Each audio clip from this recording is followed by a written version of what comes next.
As a narcissistic abuse survivor, you may already know what reactive abuse is, but what you may not know about is the different mind games a narcissist plays to get a strong reaction from you. You may say, "Oh, I know, they push people's buttons to get a strong emotional reaction from them." You're right, but there is a lot more to it. They do hideous things that I am going to expose in this episode. Why is that important? Well, when dealing with a narcissist, you would always want to stay one step ahead. You would want to be able to read them like a book so that you can predict their responses. And by knowing these mind games that I'm going to talk about today, you can become narcissist proof for real. You can become strong enough to never ever react again. Hi, I am Danish, a narcissistic abuse recovery professional. Welcome to my channel. Mind game number one, what aboutry? When a narcissist knows they have been exposed and they will have to take responsibility, they'll bring up stuff that you may have said, done, and apologized for years ago. What about how you broke my trust by talking about our issues with your best friend? What about how you shamed me in front of your family? What about how you decided to get a dog without my consent? What about how you never talked to me for a day? They'll keep going on with their list of whatabouts until you react and you start defending yourself. You may say something like, "What does your current cheating has to do with what I said to my friend 10 years ago? Besides, you said you had forgiven it. You said that it was necessity, that I was causing you harm, and I know you were in pain back then, so you did what you did." We were not talking about that issue until now. All of a sudden, you are going on with what I said, what I did. I know what you're doing. You are running away from the situation, and that is when they will become the victim. "Oh, woe is me. See what you're doing to me. You never take responsibility for your actions when you make the same mistakes. I forgive you. I let you go. I let you get off the hook, and here you are trying to know every bit and detail of what I did. I don't know how I can escape this," and so on. If it is an aggressive narcissist, they'll get really angry and they might start abusing you physically or abusing their surroundings. The point is, they'll show no flexibility. They will keep talking about all the things you may have done and said in the past until you start reacting and defending yourself, and then the bad kind of focus is put on you. That's how they escape the radar. Mind game number two, minimization. "Oh, I could have easily cheated on you with 2 more men or women, but I didn't do that. Oh, I could have kept this hidden from you until forever, and you would have never ever known about it. Oh yeah, you did me a favor by telling me about what you should never have done in the first place." That is where your anger starts erupting. It turns into rage because it's utter nonsense. When a narcissist says, "Oh, you would have never been able to know about my shabby and unacceptable behavior had I never told you about it. But what am I supposed to do with that kind of information?" So they minimize their actions through comparison with something worse they could have done. "I was just texting that guy. I met him at the gym. What's wrong with it? I lost a little bit of control. So I could have just left you for him, but I didn't. Instead of being grateful, you're harassing me. I could have just cheated with 10 more girls had I wanted to. I have money, I have power, I am capable. What else do I need?" The fact I just talked to her and we had a little bit of physical touch here and there does not mean I'm not committed. See, I came back to you. What more proof do you need of my loyalty? This is the ultimate form of gaslighting, because how can you respond to this? What can you say to a person who is making no sense? And that is why you lose control. You react to their abuse. You yell and scream, you cry, you start breaking things because you feel totally helpless. What should you do in a situation like this? Regulate your nervous system first. If you do not know how to do that, you may want to join my upcoming workshop, How to Heal After Narcissistic Abuse in 5 Practical Steps. It's happening very soon. It's going to be the ultimate workshop of this year. So stay tuned. You have to stay firm in your resolve. You have to believe your words, your experiences, and your emotions. And that is how you defeat them in a situation when they're trying to alter your reality. Mind game number 3, wrong language. They play the game of words. Oh, you chose the wrong word. You said disloyalty. I'm not disloyal to you. See, I'm sitting here right now talking about the issue that is bothering you. I'm willing to talk to a therapist only for you, and you call me disloyal? How can you say that?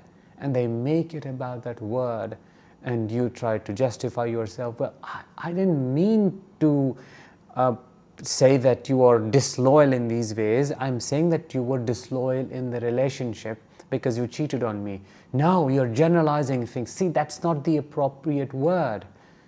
You could have said something else. So they make it more about semantics, the word choice, the way you said it, in what fashion you delivered it. It's a tactic that gives them time, that derails you, that distracts you. Most importantly, that sucks your energy out. They are vampires. They know how not to take responsibility for their actions. So they'll bang around the bush. They'll go round and round and round in circles until you start raging. You may say, hell with this conversation. I do not want to have it ever again. I'm done with you. This is it. I'm drained. We have spent 4 hours trying to resolve one thing, and you have been going on with words. Now you teach me how to talk. I don't know. I feel like I can't be myself. I can't even breathe correctly. And that is when they'll say, that's a problem. That's the reason why I can't have a conversation with you, because you are not open to taking feedback. This is why our issues do not get resolved, because you do not know how to communicate. That is the biggest projection. Mind game number 4, they will whitewash their image. They'll focus on all the good things. But I also did this good thing to you. I got you a piece of jewelry, the ring that you're wearing. It's worth 100 grand. Had I not loved you, I would have never gifted you something like this. How can you forget all the good things that I have done for you?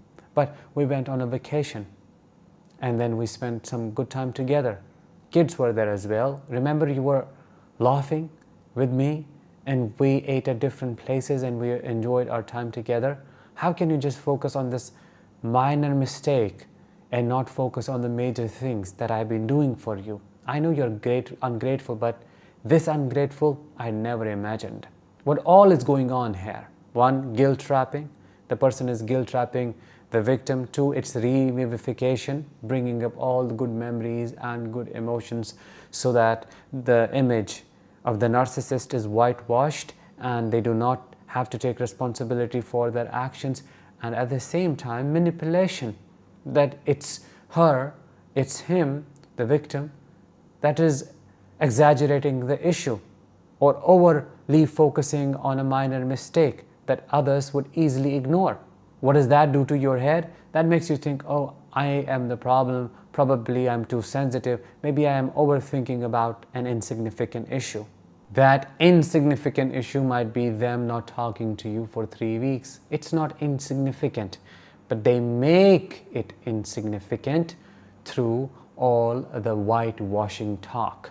When they keep whitewashing their image and they keep ignoring all the problems that you're bringing up, when they keep suppressing your emotions, you explode. Finally, you do, because when you have had enough, you show it. I am not okay with what you're saying. No, you're not that good. You're not a saint. Don't overly focus on these small things because they do not add up. Look at the other things that you have done to me. Most of the time, you are a monster. And you have the audacity to talk about these good things. That narcissist wants to look good in their own eyes. That's a problem. They want no part of that shame to be felt or experienced. And they keep fighting back until you start fighting them. And that's what they want. Look at you. See, that's why I say I'm a good person, because in every conversation you react this way. You lose control. I don't. And you don't want to talk to me all of a sudden. Now who is bad here? You or me?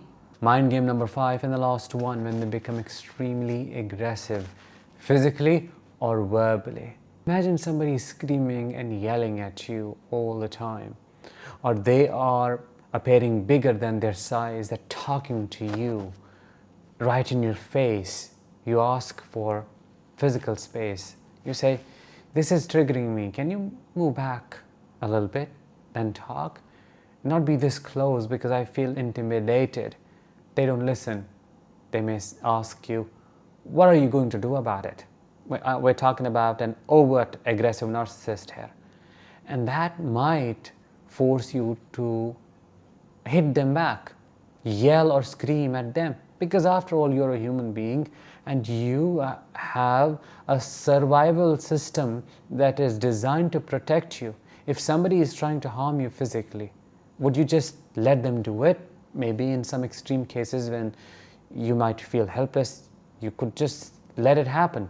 But in most of the cases, a person fights back and it looks really ugly. It's like two children or two animals. Then you feel so embarrassed of your actions later because you think, who am I becoming? What am I doing? And then you become more reactive at yourself, at them. It's like a screaming or a yelling match at home all the time. That may not be your personality, but that's a mind game because they are tossing things and making noises, they're banging doors. How would you not react? That's worse than living in a prison. So those 5 tactics are heavily used by a narcissist to get an intense reaction from you. Now, your job is to work on not giving them a reaction if you're still dealing with them. Because if you're able to just stay stoic still and composed, you will always have the upper hand.